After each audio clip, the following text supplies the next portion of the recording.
Welcome to the Bald Brad Show. It is Thursday, May 30th, and Joe Biden. Good old Joey. The geriatric, the puppet, the child sniffer. This is my favorite part doing this intro for the show. This dude hits a golf ball backwards, falls up a flight of stairs, looks for dead people in the crowd, is conversing with dead people, and he's not just hearing them. Joe Biden's seeing full body apparitions of people that have been dead for 40 years. This dude takes photos with people at events that were never there in the first place. You heard that correctly. He's doing photo ops with people that were never even in the same state, nor the event that he's claiming to have taken pictures with. I still can't figure it out. This guy trips over a sandbag at a graduation ceremony and can't get himself back up, but yet the White House comes out and says, he has more stamina than a UFC fighter. Sure he does, Kareem. This guy falls off his bicycle standing stationary. We're told by the White House that he gets asked the hardball questions by the media. Like, Mr. President, what's your name? What day is it? What's your favorite ice cream? And he says, Kamala, November, and chocolate chip ice cream. Folks, this guy dukes it out with his teleprompter every single day and loses. The teleprompter is undefeated for 4 years. It's the most insane statistic in all of politics. It actually wears a belt. It's the heavyweight champion, undefeated. The arm reach that this teleprompter has just gets Joe right in the jaw every single day. Joe Biden is so far gone. He's out there. Okay. He is still, by far, not even close, the worst president in American history. Patriots, I'm hyped to be back with you on this fine Thursday morning. And boy, oh boy, did we show up as the Bald Brad Army yesterday. Yesterday's episode was a banger. And like I said in yesterday's episode, buckle up for today's episode because you love the hype, you love the energy, and we all showed up as the Bald Brad Army, as patriots, to get the job done. And we're back here again today to bring you the news. We got Joe Biden, we got the Donald Trump trial, and a bunch of other random news to present all of you today.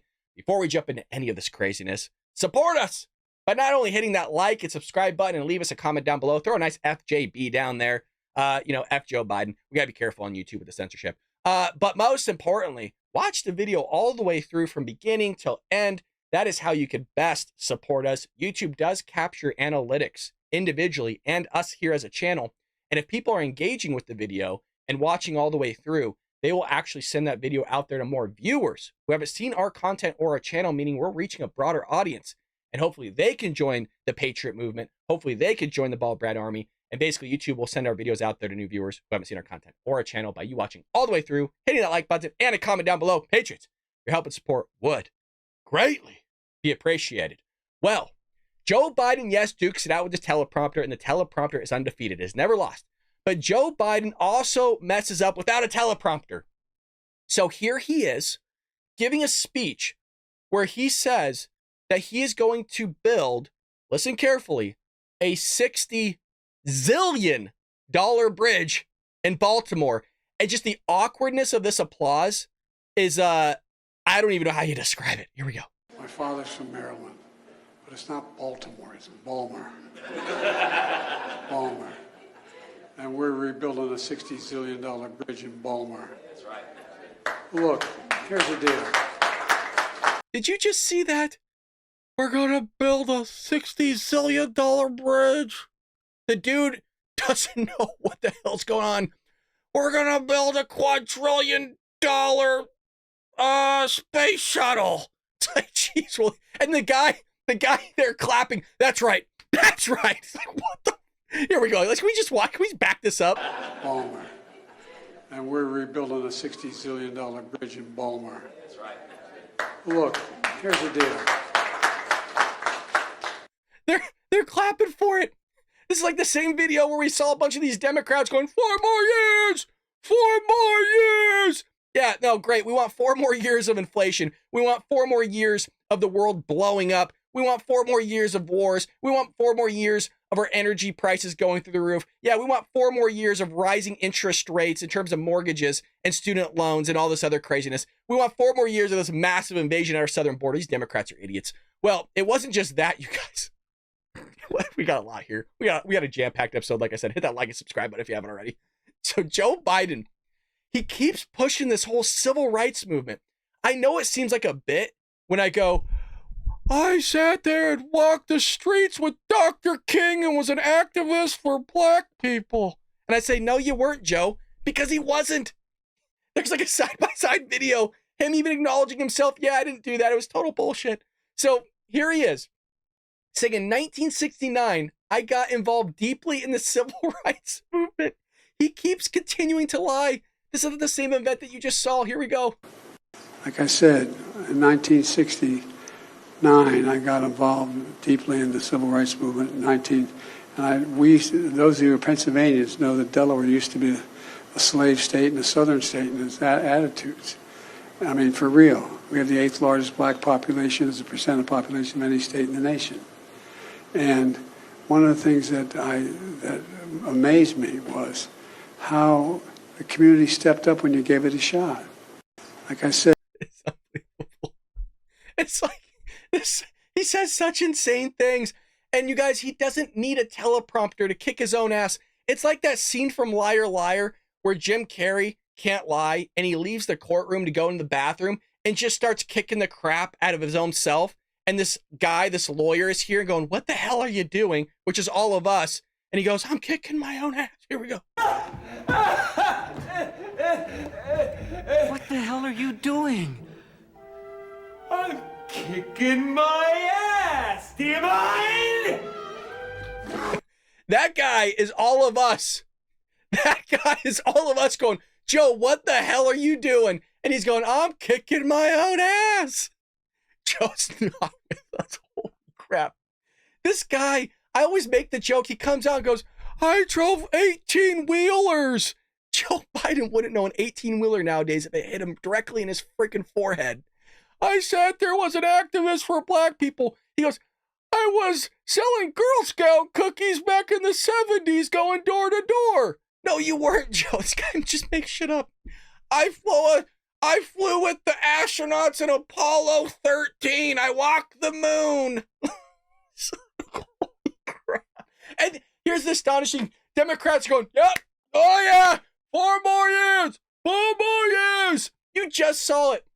Again, it's satirical, of course, but when you have him saying, I want to build a $60 zillion bridge, and everybody starts clapping, going, hell yeah, sounds good.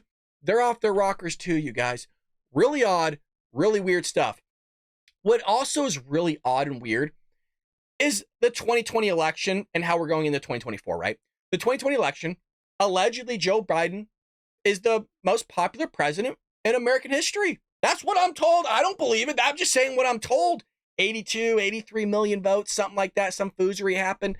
We all know what took place. A lot of fraudulent stuff took place. That's really what happened.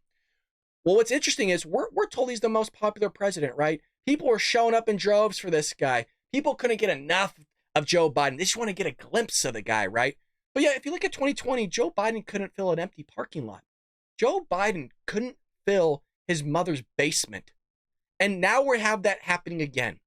So here is Joe Biden's Philadelphia rally, a home crowd, folks. When I say home crowd, this is a Democrat-ran area. This is what it looked like. What you're looking at on your screen is a high school gymnasium. Yes, a high school gym, meaning this like 0.5 lens makes it look way bigger than what it really is. He couldn't fill a high school gym, you guys. Look at these photos. This is the best he got. There's more people at an 8th grade graduation ceremony than the President of the United States rally. Nobody's there. So look at the difference, right? You see where these people are with the headphones on to the right of that picture? Yes, that's the back. That's all he has. And the people are spread out, right? There's empty chairs in there that you see. Look at the microphones and the cameras. There's nobody there. He couldn't even fill half of a gym. He couldn't fill the rafters. But he's the most popular president in American history. So, look, can we just do a side-by-side really quick? Because, look, I'm voting for Donald Trump. I voted for him in 2016. I voted for him in 2020. I'm going to vote for him. You bet your ass I'm going to vote for him in 2024, baby. Salute, Mr. Trump. Well, we have here a Trump rally. This is what a Trump rally looks like, boys. This is what a Trump rally looks like, you patriot ladies. This is the real deal. This is what an American president looks like. This is what the guy looks like that should have won. This isn't an empty parking lot, okay? This is a filled parking lot at best. Hundreds of people, thousands of people in the crowd sitting there rooting for who should be the next president of the United States versus Joe Biden's empty gymnasium. And the media is going, he's the most popular president. Everybody loves this guy. Nobody likes this guy. We're just being manipulated by the media. And that's why outlets like ours are growing. And I say outlets, we're a one-man ship here. We're not beholden by a corporation. That's why I always tell you to get behind me, because at least you know I'm not going to bullshit you. I'm going to tell you what I really think. I'm not beholden by anybody. I don't have sponsors. We don't have like a corporation funding this. No. These are grassroots patriots, folks, that give their hard-earned money to this channel. 99 cents a day or more, you can contribute to us and help us grow here, which all that goes back into the show. So Donald Trump doing amazing things. Joe Biden doing amazing things as well, like astonishing, negative, amazing things. Well, let's finally get into the nitty gritty here of what the Democrats' goal and plan has always been. We have here a Newsmax bit with just a blatant Biden polarization and politicization of the judiciary. And it's everybody's seeing it, right? It's just blatantly out there now at this point. So we have this gentleman here just calling out the Biden administration and the Democrat Party. What they've done is they've weaponized the judicial system. We've got civil cases. We've got criminal cases. We've got cases all across the country, including in New York. Every single one of them has one intent. First, they tried to get the president off the ballot. Now they're trying to get him off the campaign trail. And they're trying to weaponize the judiciary to win this election. And it's just not going to work. It's what they've done. Why is all the negative things predominantly coming from the Democrat Party? I'm not saying Republican Party's gems. We got a lot of independents that watch this show. I'm a conservative but registered Republican. Don't matter if you're an independent or hell, even the Democrats that somehow find their way in here. We want you here. We want you to vote Republican, vote for Donald Trump, because he's gonna make your life better. He's gonna make your life. He was making your life better. Your life is usually, in general, resoundingly worse off financially than it was 4 years ago. But people will say, "Give me more. I don't want to be asked by Joey." Why they would want that, no clue. We would love to have you on our side. But it's the Democrat Party that's doing this. It's not the Republican Party. It's not the Republican Party that wants more crime. It's not the Republican Party that wants a mass invasion at the border. It's not the Republican Party that wants foreign wars. It's not the Republican Party that wants mass inflation. It's not the Republican Party that wants to get rid of the fossil fuel industry. It's not the Republican Party that does this or that. No. These are all negative consequences of Democratic ideology, and they're crippling this country. They really are. And these people think it's okay to go after a former president for some bogus bullshit hush money trial. And you're damn right I'm going to cuss. Because, you guys, what is happening with this trial? Lawyer after lawyer, prosecutor after prosecutor, defense attorney after defense attorney. Matter of fact, I haven't seen a single person come out and say this is a normal trial. Not even CNN's coming out and saying it's a normal trial. Everybody knows what's going on. It's a freaking gong show of a trial. And you have here, we got a lot to cover here regarding this trial. A lot of clips, a lot of articles, so buckle up, folks. Because deliberations are supposed to come out later today. If I get home quick enough, we'll cover it live. So what to know about the first day of jury deliberations in the Trump trial. So the jury in Donald Trump's New York hush money trial finished its first day of deliberations. A lot of us were hoping for kind of, well, what's happening here? What's going to happen? So basically, we want to know what a verdict was. We didn't get it. They met for like 5 hours. So jurors will return today at 9:30 a.m. Eastern Standard Time. So when you're watching this, they should already be in the room. And Wednesday afternoon, the jury asked to hear a readback of 4 separate part of witness testimony, including former National Enquirer Chief David Pecker, which we'll get to in one moment on who exactly he is, because I think the media just say these names, and there's so much happening that's hard to keep track of all this. And then you have Trump's former fixer, Michael Cohen, who's an absolute nut job. This guy will get on TikTok, Michael Cohen, for hours on end and just rip Trump. He just bashes Trump. His main objective, you guys, is to make Trump look bad and get revenge on the guy. Jurors also want to rehear Merchan's instructions on the law that he had given them earlier Wednesday morning. And this is what a lot of people are talking about in terms of these judges' instructions. Bonkers. Instructions in general for the court are already confusing as it is, but supposedly and allegedly these instructions are like over 50 pages. I think it's like 52 to 55 or something like that. And they don't get a copy. I don't care how much of a savant you are. when you're in the juror's box and it's your first time doing it, which most likely a lot of these people, it really is their first time actually sitting in the box for a trial like this one, how the hell are you going to keep that in your mind? So they requested, again, 4 pieces of testimony. Pecker's testimony about his phone conversation with Trump in June 2016, and his testimony about not finalizing Trump's payments to Ami for Karen McDougal's life rights, his testimony about the August 15th Trump Tower meeting, and Cohen's testimony about the Trump Tower meeting as well. It's all hubbub, you guys. Just in your mind, if you had to kind of package that together, that all should be thrown out. It's a bunch of bullshit. The testimony the jurors are requesting relates to interactions Trump had directly with Pecker. The testimony from Cohen and Pecker about the 2015 meeting concerns the meeting where Pecker agreed to be the eyes and ears of the campaign, while Pecker testified in his call with Trump in June 2016 that he discussed the McDougal story and whether Trump should buy it. The jury will ultimately decide whether a former president is convicted of felony crimes. For the first time in American history, the Democrats have opened Pandora's box here. At the same time that Trump is running against President Joe Biden for president this November. And as you saw in the previous clip, this is the real goal. Get the guy behind bars, right? Because they couldn't remove him off the ballot. So like, okay, fine, let's fix something up here like we did with the Russia hoax and get this guy behind bars. So not only is he not going to be able to campaign because he's locked up here in court, but he'll be physically locked up if he sit there and convicted, and then he's out the campaign trail altogether. And that's their hope, to get this done in May. And that way, the rest of the year, there's no campaigning for Donald Trump. Joe Biden gets to go out there, even though he has a ton of corruption on his end. So this is what everybody's talking about here. These judges' instructions. And you guys, and I mean this in all literal sense, from all the research I've done, all the videos I've watched, I haven't seen a single person come out and say, what this judge is doing is completely normal. Everybody's saying the complete opposite.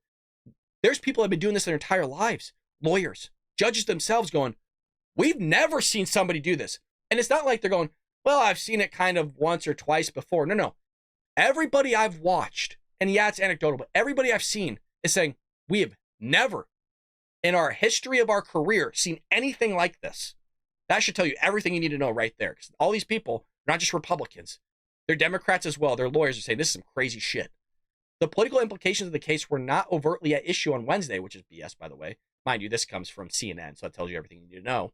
He explained the 34 felony counts against Trump for falsifying business records over the reimbursement to Cohen for hush money payments made to porn star Stormy Daniels before the 2016 election, going over the elements of the crime that jurors must decide prosecutors have proven beyond a reasonable doubt to return a guilty verdict. Now, there's a lot going into this, but remember, Michael Cohen sat there and said under oath that he was willing to lie under oath in order to get revenge on Donald Trump. The lawyer of Michael Cohen then comes out and says, well, you should believe him. He's more credible now because he was willing to admit his faults and admit under oath that he was willing to lie under oath to get revenge on Donald Trump. So now he's a more credible person. And to tack something else on, this guy also under oath admitted to stealing. Yes, you heard this correctly. Under oath, he admitted to stealing $30,000 from Donald Trump. It was all regarding an IT service. And he told Donald Trump it was going to cost $50,000. In actuality, it cost $20,000. So he stole $30,000 and admitted it. So we're going to see what happens with that trial. But again, they're expected to return for deliberations today. But they requested a note to the judge regarding what we just covered. A second request asked to rehear the judge's jury instructions because they don't get a copy, you guys. There's very specific instructions taking place here. And this is where everybody's having problems with this. Not just the instructions, but the judge's handling, the whole handling of the court case, and legal experts are slamming this judge in the Trump hush money case. And look, it's not hush money. It's such BS the way they're labeling this. Legal experts expressed outrage on Wednesday over the instructions of the judge who gave the jury as it began deliberations in former President Donald Trump's hush money case. Now, former prosecutor Andy McCarthy, who we've seen a lot on Fox News, said that the instructions were not in line, listen to this, not in line with the United States Constitution, and had turned a make it up as you go along situation. Quote, what's supposed to happen in a criminal trial is a prosecutor has to prove every element of an offense beyond a reasonable doubt. Excuse me. So every crime, which is a creature of some statute, has different elements. One is a mental element, and then there are things that you have to do to commit the crime. So like with a bank robbery, you have to, take money by force from a financial institution and do it intentionally. Again, key word here, and this is something a lot of people talk about, is proving intent. And proving intent in the court of law, anybody that's a lawyer, mind you, I'm not, but the people that I know that are lawyers and listen to, that is extremely hard thing to do. And what's always interesting to me is that these Democrats always rip on Trump going, he's insane. He's not fit to hold office. He's mentally unfit, right? When he was in office, I always use this example. He was taking a drink of water and was like shaking slightly like this. And because his hand was shaking, they were saying that he was mentally ill, that he was mentally unfit. He was physically unfit as well. We all heard this, right? He eats McDonald's, drinks Coca-Cola.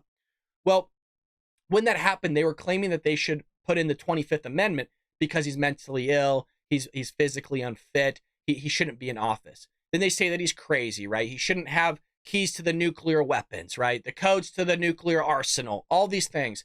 But yet then they're going to say that he's some sort of genius in terms of creating a whole mastermind crime network with the Russians and the hoaxes and all these other things that take place. But yet they say that he's completely sane and having intent on doing a crime like this. It doesn't make any sense. They can't pick which side of the aisle they want to be on in terms of, is he a genius or is he a dumbass? You get to pick which one, but you can't have both at the same time. And look, it's all hubbub. We all know that. And those are the things the prosecutor has to prove beyond a reasonable doubt, which there's no way in hell they even came close to doing in this trial. What this judge is telling this jury is this kind of make it up as you go New York State prosecution of federal law is that when they get to the end of the rainbow, the end of this whole thing, and we get to the elements of the offense, the jury doesn't have to be in agreement. You pay attention, man. This is some crazy stuff, you guys. If we heard this from another country, this is like, you would expect communist, words like socialist countries to see this type of stuff. And I'm not over-exaggerating this one bit. You will probably never, hopefully, ever see this type of shit in your lifetime. The jury doesn't have to be in agreement on what exactly that Trump did or what he was even trying to commit or conceal when he allegedly falsified his business records. That's scary stuff. Dude, can you imagine if you were in court and you heard that? Can you imagine if that type of element was applied to you, but was not applied ever before? Literally making it up. So they're going to have to give the jury a menu of choices and tell the jury that some of them may believe that this was a criminal objective. Some of them may believe something completely else, but they don't have to be in unanimous in terms of any of that. They don't have to be in unanimous agreement. I actually think that's pretty outrageous, but in this case, I'm not sure it makes the top 10 of outrageous. Not wrong. Jonathan Turley, a George Washington University law professor, said that the judge delivered the coup de grace. Correct. This one's going to blow all of your minds right here. This is actually a great way of summarizing it up, and we're going to jump in some clips here. He said that there is no need to agree on what occurred. They could disagree on what the crime was among three choices. Thus, this means they could split 4-4-4, and he will still treat them as unanimous. That's not unanimous, but he's going to treat it. It's so corrupt. I'm trying my best to keep it together here. After the federal election violation, Merchant says that the second crime is falsifying other documents. This creates a redundancy with the New York election violation on the falsifying documents. It allows the government to allege this falsification of documents as a felony and then allows such falsification to be also the unlawful means for certain documents. The third violation of tax laws.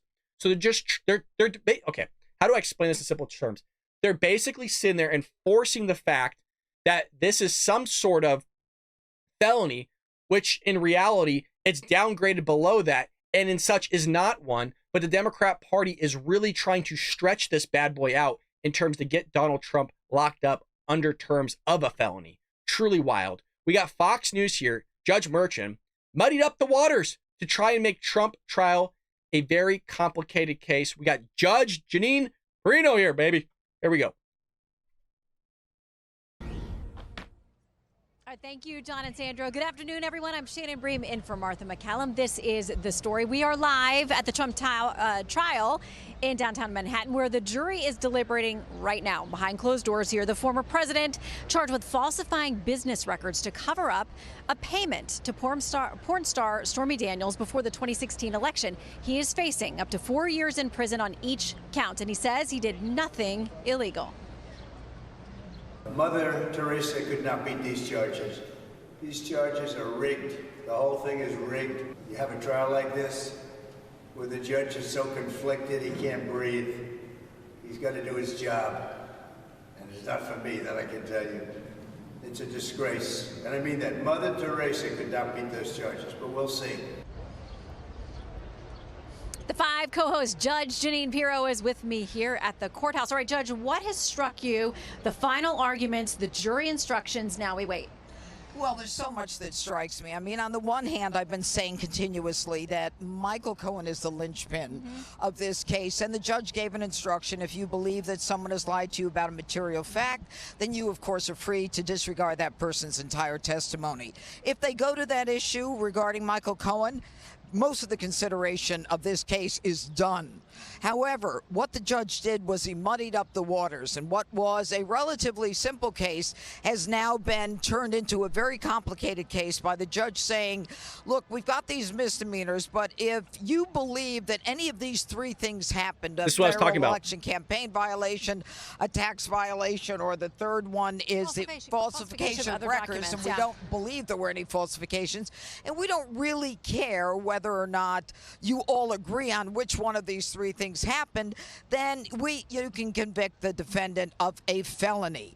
And that, to me, was the most shocking part of this. And the judge clearly was in a situation where he said that the classification of income as a reimbursement when it's not it can be considered a tax violation, even though you haven't underpaid, even though you paid as much as you're supposed to. It was almost as though he was making this up as he went along. Yes. And they answered the question which they refused to answer in the beginning in the indictment or the bill of particulars, which is, what is the crime that resurrects these 2 dead misdemeanors? And the judge said, hey, don't worry about it. If you go to column A, B, or C, well, you don't even have to agree on them, but we'll get them, folks. Well, and we didn't hear about what that underlying crime was. There were allusions here and there during the arguments, during the summations, but we were all waiting, and I'm thinking, if we're all lawyers sitting in there waiting and watching to figure out what this underlying thing is, how confusing do you think that is for the jury? We know they have 2 attorneys on the jury. How confused do you think they are, or do you think they see it clearly? Well, one of the things that you hear in the courtroom, is that the juror who had 3 notebooks filled with notes was the lawyer, the corporate lawyer. So I'm saying to myself, the corporate lawyer is going to start, standing up and talking about all of the notes. If he goes through all his notes in an effort to do what the jury could ask for a reread of, then we're in for a long haul here. But at the same time, you kind of say to a jury in cases like this, and I've tried these, nothing like this one, because this isn't real. Sometimes difficult decisions are relatively simple. And based upon who the linchpin is here, this is a simple case. There were no records. The linchpin is Michael Cohen, folks. That's who the linchpin is. That's the issue, truly what's happening right now. Now, what people are talking about, again, is the 4-4 split. But if I have this correctly, what's also being stated was the jurors and everybody didn't know necessarily what the crimes were. And hopefully I'm getting this right. And what happened was when the defense basically gave their closing statements, then I believe the crimes were then divulged by, I think, the prosecution to the jurors. And so there was no rebuttal to be had by Trump's defense team regarding that. And everybody's completely blown away, because you would think all these things would be labeled at the beginning of the trial of what exactly Donald Trump's being convicted of and what crimes were actually being at hand, but they're finding out barely at the end, and the defense doesn't even get to rebut it. So as mentioned here, I saw this earlier today. I want to make sure I did cover it. Fox News is talking about these jury's instructions, and again, the 4-4 split, and I think this guy does an absolute great job, Andy McCarthy, that we heard about earlier in the article talking about it. Well, let me ask you about the three choices. And one thing in particular that this judge said that these jurors could do. He just delivered what is being called really the pinnacle of all of this. He said that there is no need to agree on what has occurred. They can disagree on what the crime was among the three choices. Thus, this means that they could split four. Dude, this is so wild. This is so, it's scary and wild. 4-4, and the judge would still treat them unanimously. What does that mean? Yeah. Well, it's really outrageous because in a normal criminal case, every statutory crime has what we call elements of the offense. Like in a bank robbery case, it's, you have to rob. It's got to be a financial institution. You have to show intent. Those are the things the jury has to agree on unanimously that they were proved beyond a reasonable doubt. Not anymore. Here, what we're doing is taking the element that actually makes this a felony, because remember, falsification of records is normally a misdemeanor in New York. What makes it a felony is that you're concealing or committing another crime. And here the judge is telling them they don't have to agree about what the other crime is under circumstances where that not only is what makes this a felony, what makes it a 4-year potential prison penalty rather than a year or less, but it's also what gets us into the courtroom, because if this had been a misdemeanor, the time to bring this. So it's delayed, it's buffering, but we already got his argument there. It's a scary thing because he's basically setting it up. This judge is basically setting it up to almost create the best possible outcome in terms of putting Trump behind bars. And he's making it up as he goes, and people are pissed about it.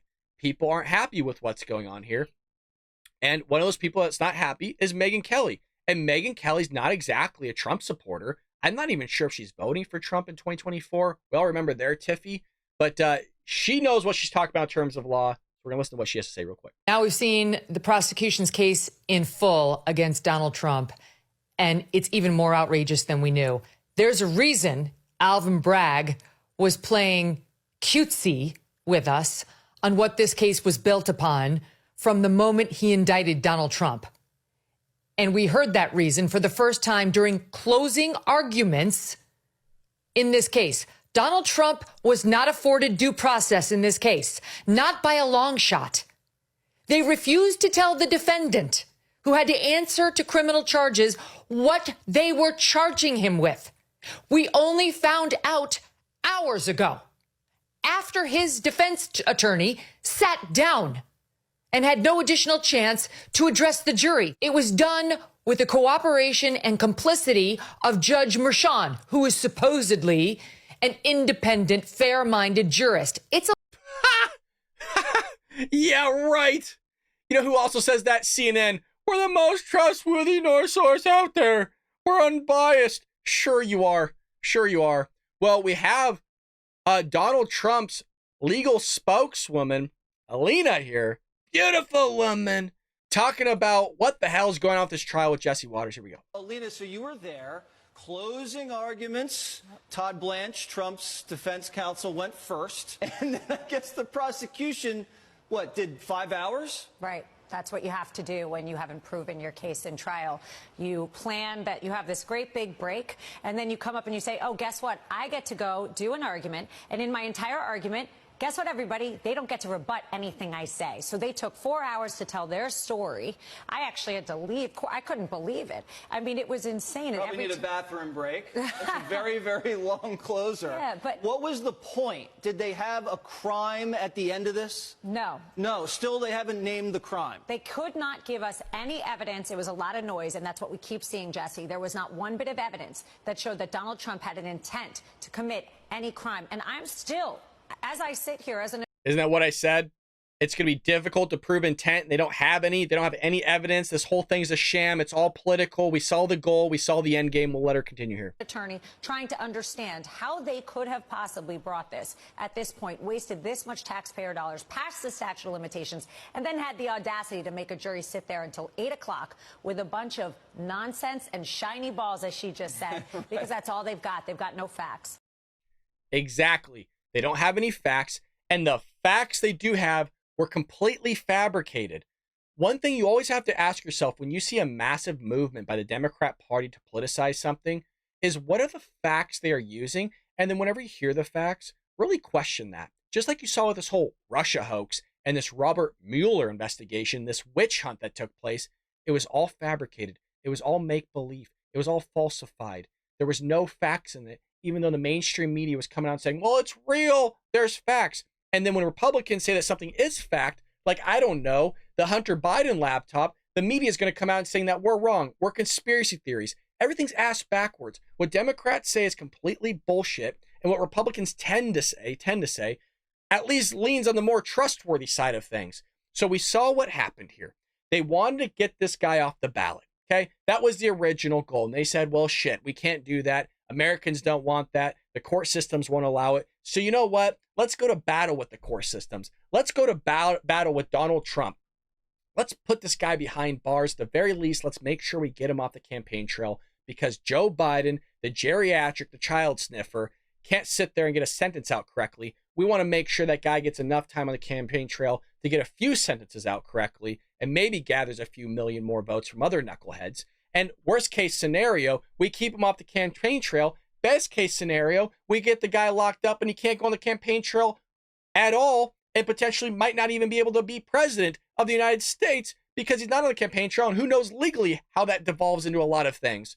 So that was their intent. That was their end goal. And now they're worried because he's only gaining popularity in the polls, and they realize there's no facts. They realize there's no intent. Nobody even knew what the crimes were until the whole thing was over. And even then, they're still wondering in actuality what the crimes were. And so because everybody knows it's a clusterfuck, it's a clown show, the judge has to sit there and manipulate really what the rules normally are to sit there and create more of a probability, more of an element of unanimous to make sure that Donald Trump actually gets put behind bars. He's fabricating a whole case, not just Alvin Bragg, but these New York prosecutors in conjunction with the Democrat Party and this judge to sit there and make up rules very similar to what they did in 2020. They've already done all these things. It's just a rehash. It's a rebrand of what they did in 2020. They're doing it in 2024 here with Donald Trump regarding his hush money trial to fabricate things, change the rules like they did in Pennsylvania, remove all the normality that's supposed to take place to sit there and set this guy up to go to jail, to go to prison. That is their goal. It's corrupt. This is stuff you'll see in a communist country. This is stuff you'll see in a socialist country. This is not something you see in the United States of America. It makes things look bad. It really tarnishes the American brand. And that's exactly what Mr. Wonderful Kevin O'Leary is saying. Goes off on Trump trial, tainting U.S. brand. We've sunk right into the toilet. Let's go and check this out together. Let's make sure we get the audio up for all of you. Here we go. The big test is today. How you feeling? This. I guess I'm a bit nervous. All right, while this is playing, we don't sit there and put the what do you call it? We're a real show, folks. We really record this in real time. Donald Trump here, this whole trial is a sham. It's make believe. It's not real, but the audio's done here. The ad is run. Let's roll it. If he will answer any of the questions which are being shouted at him, and the answer is no, he is not going to answer any of those questions. Kevin O'Leary with me this morning. Biden's lawfare is a strategy. Judging by Trump's performance in court, before in court and after court, has that lawfare strategy failed? You know, Stuart, I'm going to take a little journey on this just for a second. It's very hard to talk about this case without getting involved in partisan politics for obvious reasons, because half the country thinks this case should never be brought. That's clear. I was in Europe last week fundraising with some of the largest pension plans and institutions in London, England, and Geneva, Switzerland. And in previous weeks, when this thing started in the Middle East, this is really bad for our American brand. Forget about Trump for a second. We took someone out of the executive office. We had a porn star talking about sex with condoms in court to an executive of an ex-president of the United States. That's what happens in Venezuela. That's what happens in and so I walked in these meetings, and they want to talk about porn star wars. I thought to myself, what are we doing to our brand? Why are we doing this to ourselves? I would argue we should raise the bar on former executives of the White House, regardless of what party they were in, and say, unless it's murder, we're not bringing you into court. We're tainting our brand, a 200-year brand. But Democrats are doing this, Kevin. Well, this is Democrats. Biden's strategy. Drag him into court, embarrass him, fine him, maybe put him into prison, ridicule the man. That is Biden's strategy. He's the one that's denigrating our brand. Well, I think there's many people that feel the way I do that don't think this case should have been brought on its merits at all because it wasn't worthy of tainting the American brand. Because that's what it did, and that's what it's doing, and it's hurting everybody that is involved in the economy in America. That's what I argue. I think it's not good to do this to former executives that sat in the White House. Why would you do this to the mother egg, America? Why would you do that? Democrats have always been in the business of denigrating this country. Always. The scar that was put on this country through slavery was run by Democrats, or at the very least exacerbated by the Democrat Party. They wanted to allow slaves or slavery to still happen. They didn't want to free the slaves that the Republican Party did. The Democrat Party is the party of the Klan. They're the party of the anti-civil rights movement. Democrats didn't have the votes, you guys. It was the Republicans that really put forward and pushed in the civil rights movement, the Civil Rights Act that you see. Everything you see here, predominantly from America, that's wrong is part of the Democrats. Now, again, I'm not saying Republicans are, holier than thou, but in terms of pros and cons, I would say Republicans are doing a little bit better in terms of their history of a party than Democrats are. That's for damn sure. But somehow people still vote in Democrat, even though they're nutsos, even though they're lost. They're not with us. And speaking of somebody that's lost and not with us, is Joe Biden's wife, Jill Biden. So the First Lady, Jill Biden, used her appearance on ABC's The View to join co-hosts in peddling the fear of what might happen if her husband, incumbent Democrat President Joe Biden, were to lose his re-election. Now just listen to how this psychopath phrases this whole thing. But I know, I have met him a couple of times. He seems right on top of it. I said to him last time he was here, do you work out? He said yes. Yes. Every day? Yes, every day. What do we I have always made this joke for those that are longtime Bald Brad Show viewers. I told you Joy Behar gets all hyped. Yeah, no, he exercises every day. Oh, yeah. No, he's sharp. Can we just play that over again? And it just shows you right off the bat the nonsense of The View. Yeah, he's sharp. He's with us. But I know, I have met him a couple of times. He seems right on top of it. I said to him last time he was here, do you work out? He said yes. Yes. Every day? Yes, every day. What do we have to do to tell people that the man is competent, alert, and doing the job? And it's not about his age. The other one is doddering and doesn't remember anything and can't put a sentence together and has like brain farts in the middle of a paragraph. and they go after Joe. What the fuck are you talking about? I don't mean the cuss, but that is Joe Biden that you just described. The gaslighting from this show and these women is unbelievable. Everything she just said about Joe Biden can be attributed to Donald Trump, and everything she just said about Donald Trump is attributed to Joe Biden. It's completely ass backwards. But, this election is not about age because, like you're saying, I mean, Donald Trump's going to be, what, 78? And Joe's 81. They're basically the same age. Right. So, but it's about character. Come on. Come on. Nobody believes that, Jill. Holy crap. Can you believe the cojones there? That, I'm so at a loss right now. That Joy Behar is telling us that Joe Biden is fit, he's there, he's well off.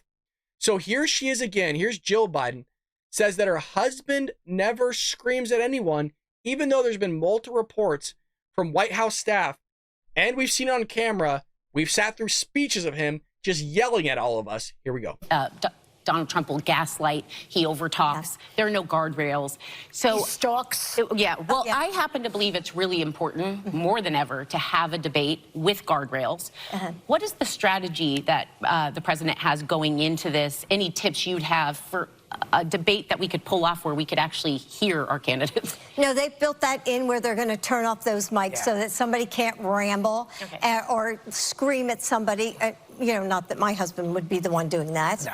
And so that's already been negotiated. And, you know, I think the American people deserve a debate because you need to see your choices. You need to see Trump, and you need to see the president, and you need to see the differences. And my husband's, and you're going to see how smart he is and the experience he has. And then you'll see somebody who, like you're saying, I'm going to use Joy's words, can't put a sentence together, and everything is beautiful, and it's wonderful. Tremendous. Big league. Yeah, tremendous. Yeah. Isn't that insane, you guys? That Donald Trump can't put a sentence. The guy sits there and performs in front of like 100,000 people. That's a little egregious, but you know, like 15, 30,000 people, 50. For hours, he stands on that podium. Your husband doesn't do that. We just watched him say, I want to build a $60 zillion bridge. I mean, we have nothing. Don't make me, you know what, we're fucking doing it. Now I'm pissed. Now, you know, you're damn right. Now I'm going to it. No, I'm going to the receipts. They're going to sit there and tell us that this guy, I didn't even have this queued up. This is how quick we are, boys. This guy is sharp. You guys tell me, here's 5 minutes of fucking Joe Biden rambling and dripping into a damn drip tray because the guy's head isn't on straight. Anyway, and I don't want to, well, maybe choose my words. I was just thanking, anyway, I just, look, I mean,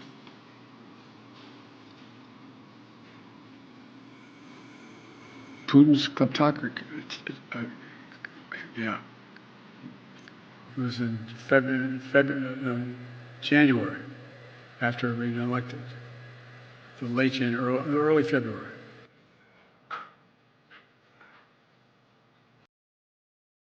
It just keeps going. It's buffered again. You guys, it's 5 minutes.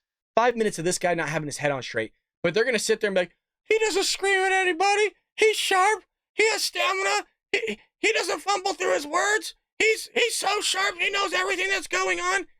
I mean, it's. I know you guys don't believe it, but this is freaking insane stuff. And so she's going to sit there and gaslight us even more and go, well, if he's elected president, he's going to sit there and basically remove all your rights.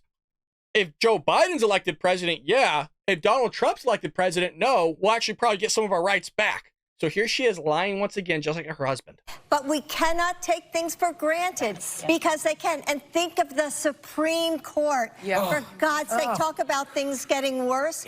Can you imagine if we put any more Republicans on the Supreme Court? No. We will lose all of our rights. So we're talking about women's rights, gay rights. I mean, we will lose our rights and freedom. Voting rights. Yes, all of this is up at stake.